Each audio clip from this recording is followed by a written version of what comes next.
I do not care for Fallout New Vegas. I get the hype. Like, it's really cool how this game actually has choice making decisions that can affect the world and narrative. But the actual gameplay, like the combat and the method of travel, is awful. And it's not just the PS. It's not just the PlayStation version I played. I got this game on Steam too. You also need to install like a million fan mods or something to prevent the PC version from crashing. But more importantly, though, the gameplay is terrible. Why is there no method of travel outside of on foot? Like, this is a futuristic game. Yes, I know there's an apocalypse, but I can't even ride animals, or I can't like build a car or something to travel around in. I just got to take everything on foot. It's so boring and slow. But more importantly, the combat, the gunplay is awful.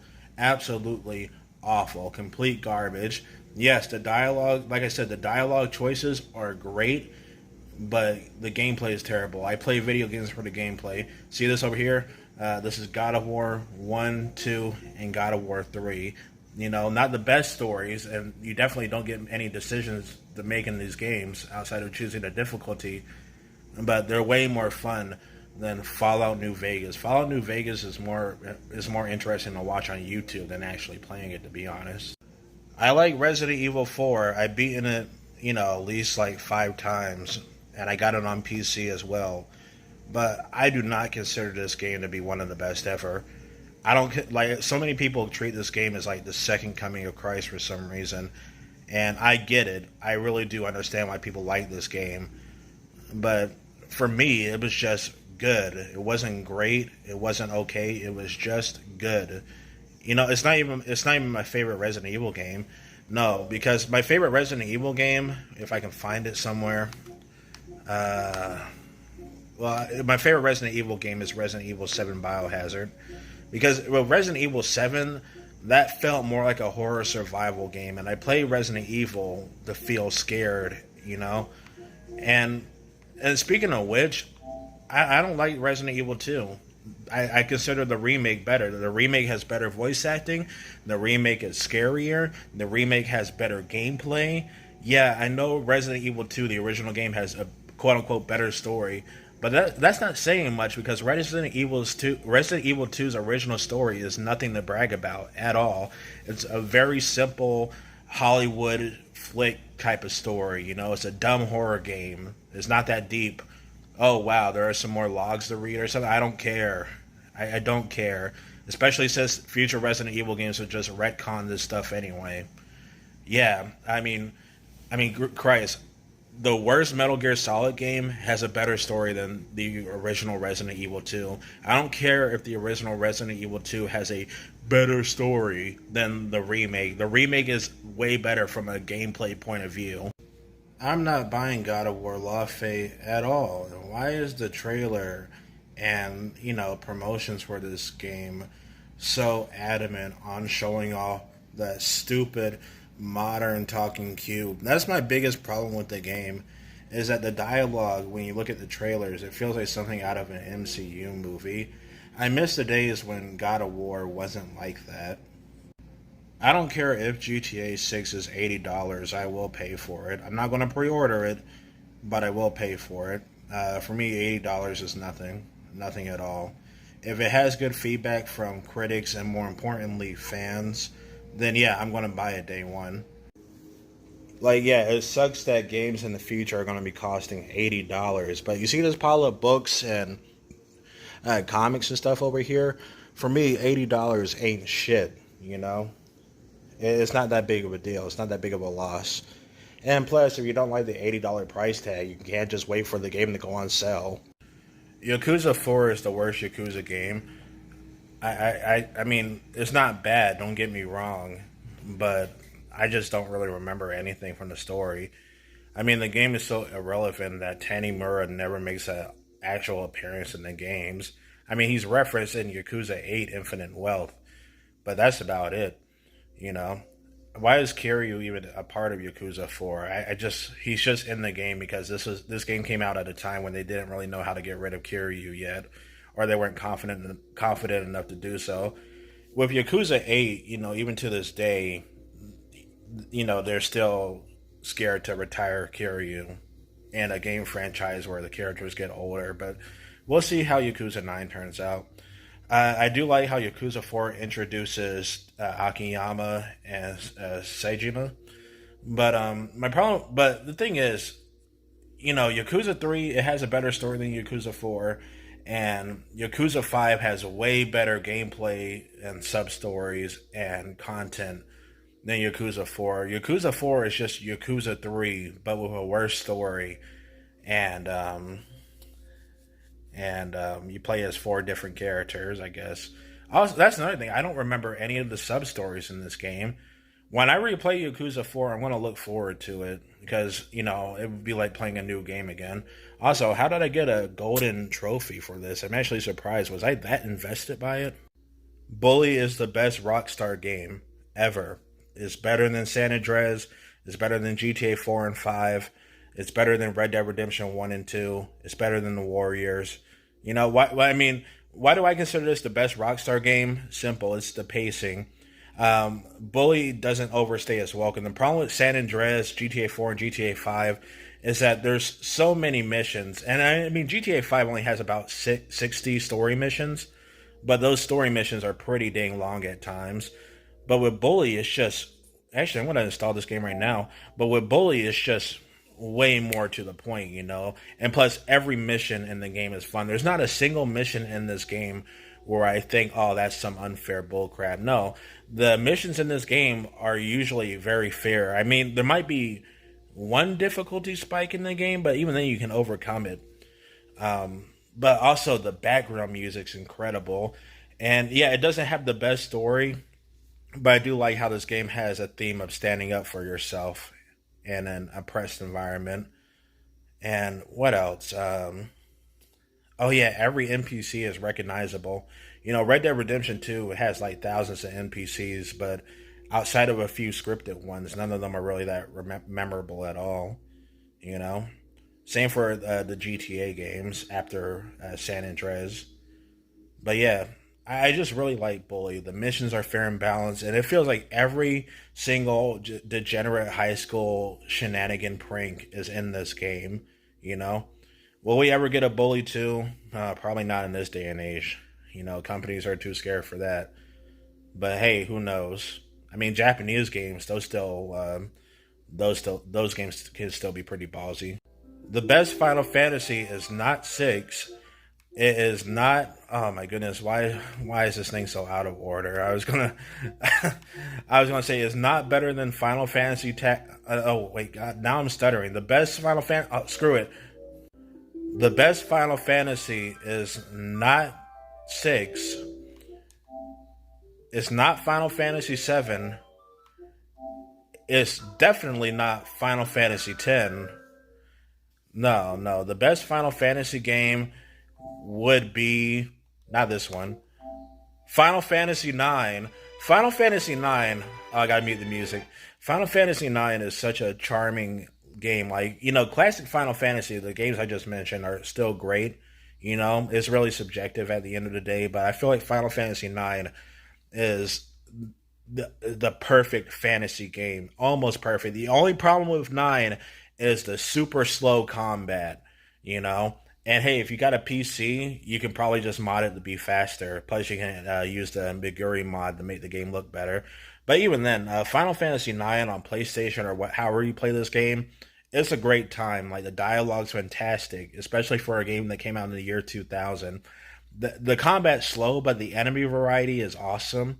There's all sorts of weird creatures in the game. Some people don't like the character designs. They think it's too cartoony, but I'm like, yeah, it's a fantasy game. It's Final Fantasy, Plus, the art style of the characters, it kind of feels like classic medieval art, And also the characters are really lovable.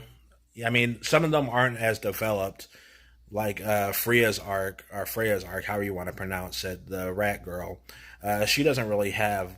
she starts off strong, but her arc gets weaker because there was time issues when the game was being developed. And Afro guy over here, I do like how Zidane framed him, but overall he doesn't really have much depth. But even then, the other characters, especially Vivi, are just fantastic. And my favorite Final Fantasy character ever is actually Steiner. I can actually relate to Steiner. The way he helps out random people in real life, the way he's just so dedicated to whatever cause he wants to go through. I can relate to that, you know? And this is such a great game. Persona 4 is not the best Persona game. I played every mainline Persona. I mean, I played Persona 1.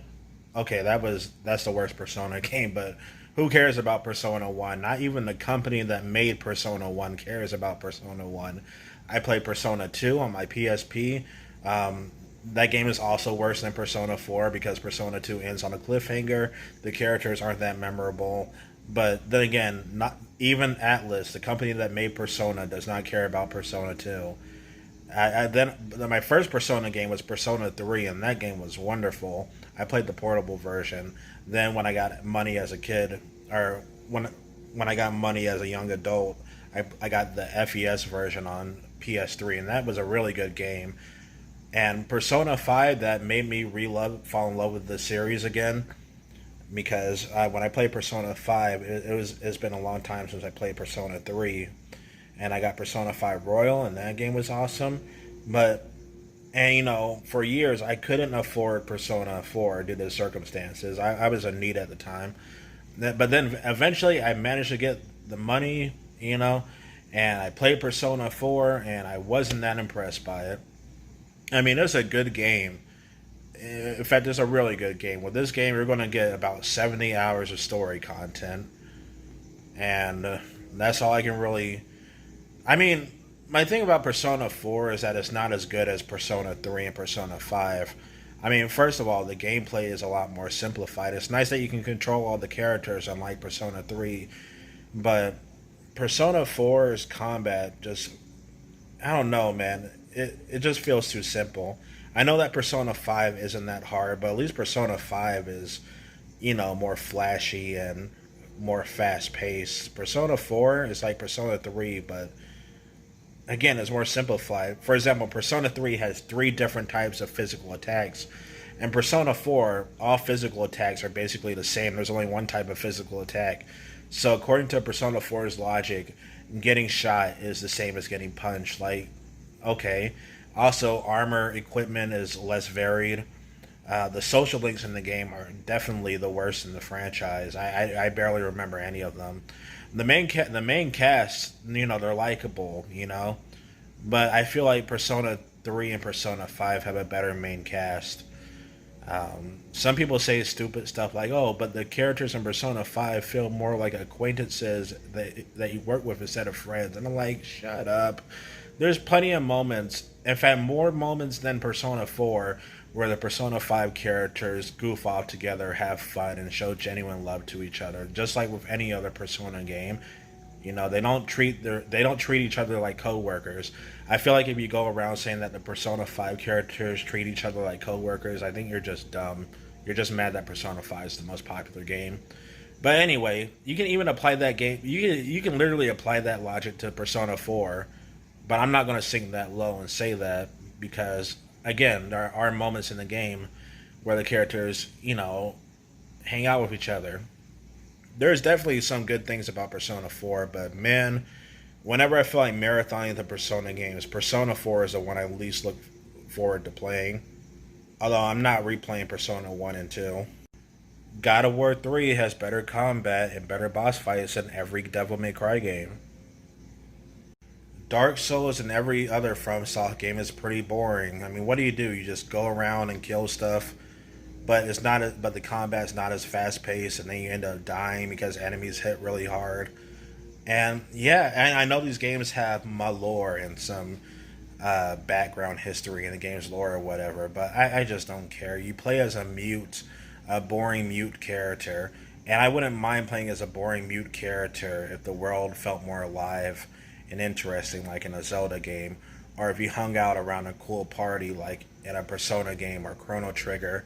But no, you play as a boring, silent mute in this game that's like 30 hours long. And I don't mind playing, and you know, it wouldn't be that bad if the game was short. Here's the thing, Dark Souls and other FromSoft games, these games can take days to beat if you're not speedrunning them. And for example, one of my favorite games ever is Shadow of the Colossus. In that game, you play as a mostly mute character. But the thing is, Shadow of the Colossus, I beat that game in about 3 hours. With Dark Souls, you gotta like play as this mute character for like 30 hours, you know. And there's no background music until you get into a boss fight. So I usually end up playing like Biggie Smalls music or Gorillas in the background whenever I play Dark Souls. My playtime, it says 20 minutes, but I think that's wrong though. But then again, the last time I played Dark Souls was on my Steam account, so that's where I'm getting the timeline from. But I could have sworn I invested more time in the PlayStation version. Anyway, yeah, Dark Souls and other FromSoft games, they're good. You know, they're good. I like Bloodborne style, but overall, I'm not impressed by these games at all. Oh, you don't like Dark Souls? Oh, but the game is deep. It has such amazing lore, and the lore in Dark Souls and any other FromSoft game isn't as good as Alan Moore's Watchmen. Cuphead is the only indie game that's worth buying. Every other indie game sucks or is not that impressive. I mean, look at this. I got a hat in time over here. More like a mid in time. All right, okay. All right, jokes aside, though. A Hat in Time is a cute game, but nothing that impressive. Wasn't impressed by it. Oh, yeah. I was going to say there were some moments that impressed me, but overall, some people say this is the greatest game ever, and I get where you're coming from. I just disagree, especially since they underdeveloped Hat Kid, and there was actually a cutout moment where they would have shown Hat Kid and Hat Girl as adults, but for whatever reason they decided to scrap that. I don't know why. And here's another indie game, Amori. This game is boring combat. Maybe it has the best story ever. I don't know, but man, is it boring. You know, the combat is like Earthbound, but way easier. Maybe I'll play it some. I guess I got to give it another chance. But I literally got 17 hours into this game, and I was just wondering like when does this game like make my jaw drop? There are some moments that are pretty shocking. I'll give Hamori that, but you know, people like to praise indie games, and I'm like, yeah, they're not that special. I got Hades on my Nintendo Switch. I only played it for 20 minutes and then got bored. Spider Man 2 gets way too much hate. Now, don't get me wrong, this game has a very flawed story and has some stupid political messages and some forced moments. But calling this game bad is really stupid. This game has really good gameplay, good graphics, you know, nice music. It's a fun game, and I doubt they will, but I hope with the sequel they'll tone down the liberal political bias in this game. I'm not a far right leaning person at all, but even as a black person who has some liberal beliefs, I was like, man, this game has some forced moments. But the way some online influencers talk about this game to try and make it look bad, when in reality it is still a solid game, you know, I just think this game gets a little too much hate. But then again, it sold like 10 million copies and has high reviews on Steam and Metacritic, so I don't know. Maybe I'm just overanalyzing the situation. I do hope that the third game has a better story because that was the biggest issue with Spider-Man 2 was the story. And yeah, they did make MJ's face look worse. You know, I don't know why. Like in the first Spider-Man game, MJ had a really, you know, great design, a great looking face. And then for some reason in Spider-Man 2, they made her look like a 40-year-old, 50-year-old housewife in the Midwest, even though she's still in her 20s.